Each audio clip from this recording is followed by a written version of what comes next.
Well, Bobi Wine joins me now from Kampala. Good to have you on the program, sir. There were mixed reports as to whether you were arrested or escorted when you returned.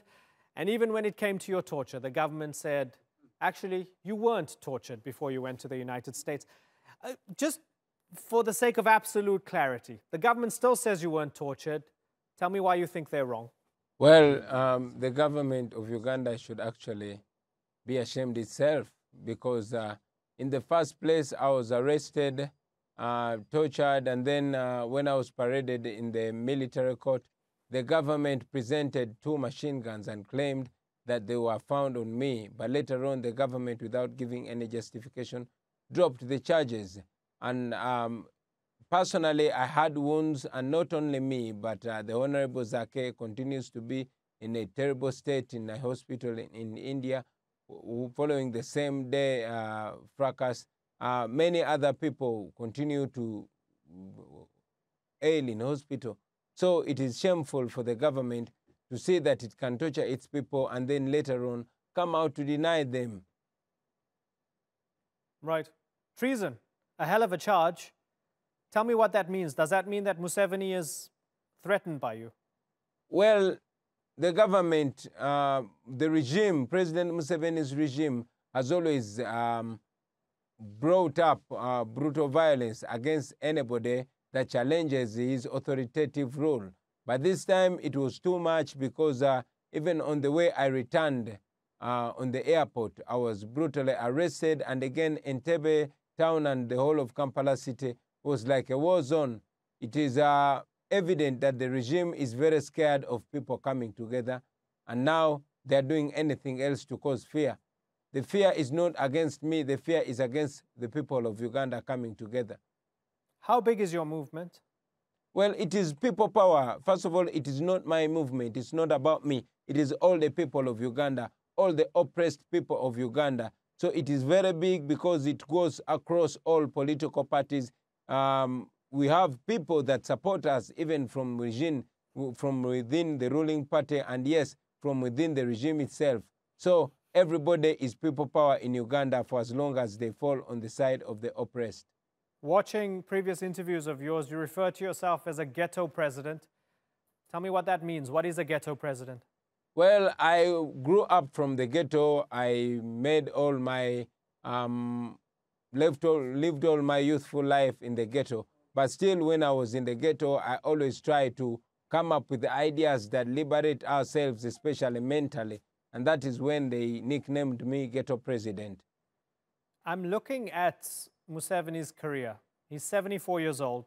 He will run for a 6th term in 2021. He's been in power since 1986. When you and I are the same age, that's when you and I were little children. And you want to take on this man. What makes you so confident that you'll win? What makes me feel confident that we will win as the people of Uganda, because the majority of the people of Uganda are young people like myself. 80% of the population in Uganda has never seen another president in their lifetime. 85% of the population of Uganda is younger than me, is under 35 years of age. So these people understand when I tell them. They understand the problem we are faced with. They do not know any differences drawn by religion, by political parties, or by economic class. We all find ourselves with the same predicament: the unemployment, the exclusion, and all the injustices that we continue to face, all as people of Uganda. So I believe that because we are so many people that find ourselves sharing the same plight, we shall rise to the occasion and liberate ourselves. You've got a taste of being in opposition right now as an independent, and you've got a fairly brutal taste of it. You've been beaten up. I have no reason to suspect that you're not telling the truth in terms of your torture and the harassment of some of your colleagues. You faced brutality, and maybe that's just a taste of some more brutality to come. Does that deter you at all? I am not excited to know that the government intends to unleash brutality on me and many other people that think like me.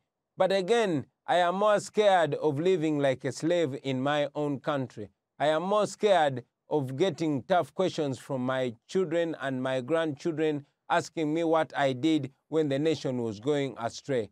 So I'm more convinced that if I join others and do something about it, we can make use of the opportunity that we have to steer our country to the right path, the country that we will be proud of in the future. Yeah, Bobby, I was watching some local Ugandan TV. I was watching an NTV discussion about you. It was an hour-and-a-half long discussion about you, and they had an NRM representative on there. And one of the points that she made was, there's a democratic system in Uganda. There's a parliament. You're a member of parliament. Why are you taking your issues to the streets? Why don't you bring them up in parliament? Does she have a point? I did not take any issue to the street. I was attending a supposedly democratic process. That was a by-election in Arua. And the guards of the president attacked me. They shot my driver dead. They beat me and beat many other members of parliament and different colleagues. And they incarcerated us. They charged us for trumped-up cases like possession of ammunition and the like. Today we are facing a treason charge. So the government of Uganda pretends to be democratic, but it is brutal, it is brutalizing its citizens, and that is something we refuse to accept. So we are not going to the streets. We are not causes of violence. The government is what is unleashing violence on the innocent civilians. Is the treason charge hanging over you like an axe? Do you need it to go away before you can move forward? Well, with or without the treason charge, I will move forward. It is not the first time I am wrongfully charged before a court. So, with or without a charge, I will not be deterred. My resolve is that I will get my freedom or die trying. Bobi Wine, I thank you very much for taking the time to join us here on the Newsmakers.